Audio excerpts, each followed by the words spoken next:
Kanitha-inĩ wa Gatoleki wa St Benedict Ngoigwa Thika nĩguo bamĩrĩ na arata a Ezra Kihara maragomanĩte igongona-inĩ rĩa kũmugĩra ũhoro thutha wake gũkuĩra mũtino-inĩ mũru wa barabara mũthenya wa Kiumia. We thank you for your prayers because we feel lost. I feel lost.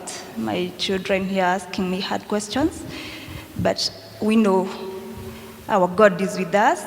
Actually, not our God. You see, Ezra was this one person who kept telling me there's a God in heaven. I thought for some reason that he was still asleep. And I told him, we are not leaving you here, you know.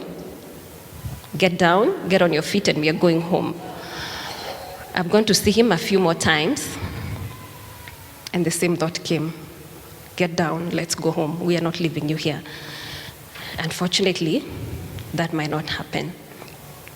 But one day, perhaps, we shall make peace with him. Gavana wa Kiambu akiuga mbunge ya Kiambu nĩratũngirio igũtha inene kumana na gĩkuũ kĩa Ezra ũrĩa ũrarũgamagĩrĩra mbeũ njĩthĩ. One of the amazing things na ningeomba Mungu anipe, sijui kama niko too late kuomba hiyo, anipe ile face kama ya Ezra nikaange na hiyo, because sijui kama nyinyi mliona Ezra. Ezra was ever brilliant, smiling. Atongoria angĩ magĩcakaya Ezra ta mũndũ ũrarĩ mwĩrutĩri na ũrarĩ na kĩoneki thĩinĩ wa ũtongoria. The best thing we can do to this family is to take this lady and give her a job.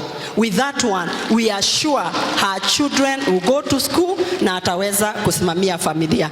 That is what I can ask, and I know that one can be achievable. Na hiyo Alice amesema tushashauriana na chairman wetu KRA Anthony, and I want to assure you that we will make sure that Jacqueline gets a secure, permanent and pensionable job. Ezra agathikwo mũthenya wa kerĩ Kiumia gĩũkĩte mwena wa Kiambugi Murang'a. Ĩno nĩ ceceni ya Inoro TV Thika, na niĩ njĩtagwo Moses Ngige.